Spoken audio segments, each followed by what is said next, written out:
Você não foi convidada?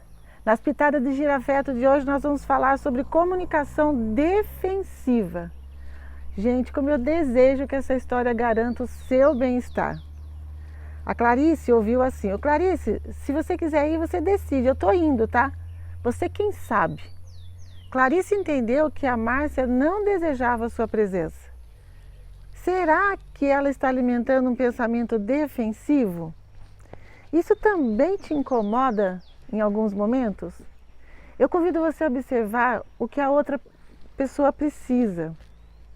A jovem Clarice estava tão triste naquele dia do atendimento psicopedagógico que eu achei importante oferecer escuta. Algo estava estranho para ela, estava difícil. Eu poderia ser violenta, podia não validar os sentimentos da paciente ou até poderia amenizar a sua dor com outras formas de abordagem. Normalmente é difícil ouvir a queixa, porque para se conectar com a dor do outro é preciso se conectar com a nossa e conhecê-la em nós. Podemos, nesse caso, dizer qualquer coisa de uma forma paliativa ou de forma automática. Vou dar um exemplo de forma paliativa para você. Nossa, que bobeira! Você acha que ninguém quer você, Clarice? Essa é uma forma de tratamento de choque. É muito comum, porque as pessoas acreditam que esse modo pode retirar a adolescência daquele estado que ela está.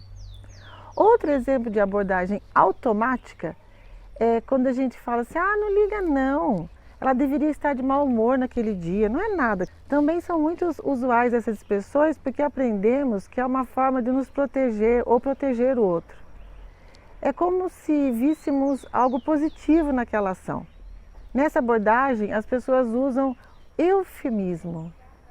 Em comunicação não violenta, eu sou uma eterna aprendiz, porque a prática constante nessa aprendizagem é muito importante e eu gosto muito de parafrasear. Então eu diz a ela: "Eu ouvi que a sua amiga disse que que você decide ir ou não. É isso? Foi isso mesmo? Como você se sente? Desanimada?" Com a pitadinha de contrariada, ela foi pegando os potinhos comigo. Impaciente, e um sorriso se abriu e trouxe uma sensação de alívio para nós duas naquela dor. O que impede de praticarmos essas atividades são as nossas emoções, viu, gente? Se eu não validasse os sentimentos da Clarice, abriria um abismo entre nós duas. Como psicopedagoga, eu me beneficio da comunicação não violenta para essas tarefas de escuta. Algumas vezes também as dificuldades de aprendizagem estão relacionadas às emoções, então naquele dia a gente pode não estar pronto. Sobre a comunicação defensiva, no caso da Clarice, ela se coloca numa situação de resistência diante do que ela recebe como insuficiente para satisfazer as suas necessidades. A adolescente decidiu encerrar o diálogo com a Márcia, mas ainda estava mal. Será que protelando aquela situação, aquela conversa é melhor? Ela já ouviu da outra parte o que a outra parte sente, mas as duas se afastaram, mas tinham ainda intenções de estarem juntas. Normalmente julgamos sem observar os fatos, e isso pode ferir os envolvidos, podendo levar perdas irreparáveis. E completei: "Vamos separar o que é teu do que é dela?" E a Clarice disse: "Eu vou dizer para ela o que eu estou sentindo, sendo que ela foi indiferente comigo? Eu quero entender por que ela falou daquela forma." Nesse momento, Clarice expressa suas necessidades de compreensão.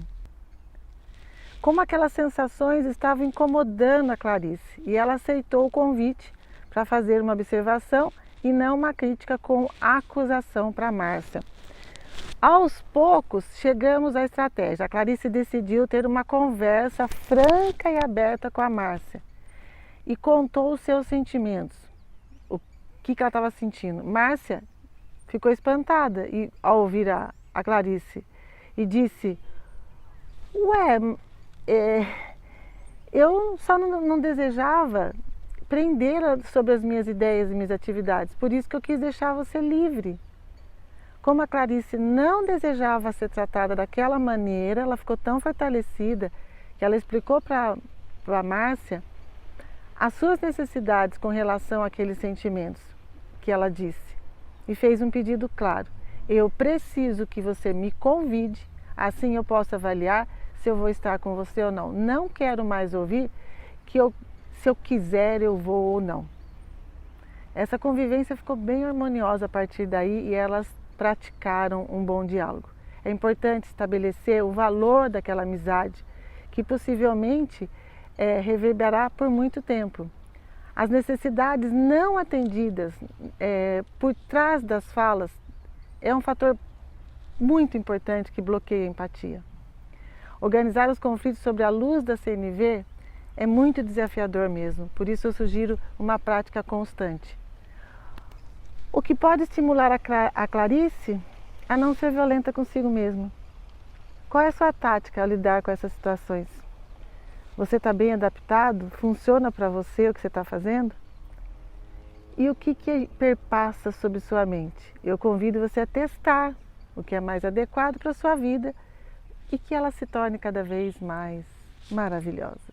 Eu sou a Arlete Aquino da Alpina Mãe Girafa. Aguardo você na próxima quinta com a Girafeto. Hoje eu estou aqui num lugar muito especial para você.